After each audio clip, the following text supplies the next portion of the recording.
முதலமைச்சரை அவதூறாக பேசிய வழக்கில் கைது செய்யப்பட்ட முன்னாள் அமைச்சர் அனிதா ராதாகிருஷ்ணன் நீதிமன்றத்தில் ஆஜராகி பிணைத் தொகை செலுத்தியுள்ளார். கூடுதல் விவரங்களை செய்தியாளர் வழங்க கேட்கலாம். வணக்கம் சார், விவரங்கள் என்ன? வணக்கம். தூத்துக்குடி சட்டமன்ற உறுப்பினராக இருப்பவர் திமுக மாவட்ட செயலாளர் அனிதா ராதாகிருஷ்ணன்.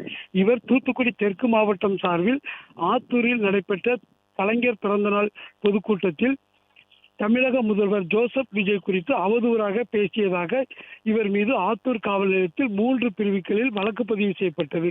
இதைத் தொடர்ந்து நேற்று ஆத்தூர் பேரூராட்சி அலுவலகத்திற்கு ஆய்வுக்கு வரும்போது அனிதா ராதாகிருஷ்ணன் எம்எல்ஏ கைது செய்யப்பட்டு தூத்துக்குடி மாவட்ட காவல் கண்காணிப்பாளர் அலுவலகத்தில் 6 மணி நேரம் தொடர்ந்து விசாரணை நடத்தப்பட்டது. பின்னர் தூத்துக்குடி அரசு மருத்துவமனையில் 3 மணி நேரத்திற்கு மேலாக மருத்துவ பரிசோதனை செய்யப்பட்டு திருச்செந்தூர் நீதிமன்றத்தில் ஆஜர்படுத்தப்பட்டது. பின்னர் அவர் ஜாமீனில் விடுவிப்பு செய்யப்பட்டார். இதைத் தொடர்ந்து இன்று 2 ஜாமீன்தார்களை தூத்துக்குடி மாவட்டம் திருச்செந்தூர் நீதிமன்றத்தில் ஆஜர்படுத்தி பின்னர் 10,000 ரூபாய் பிணைத் தொகையும் செலுத்தினார்.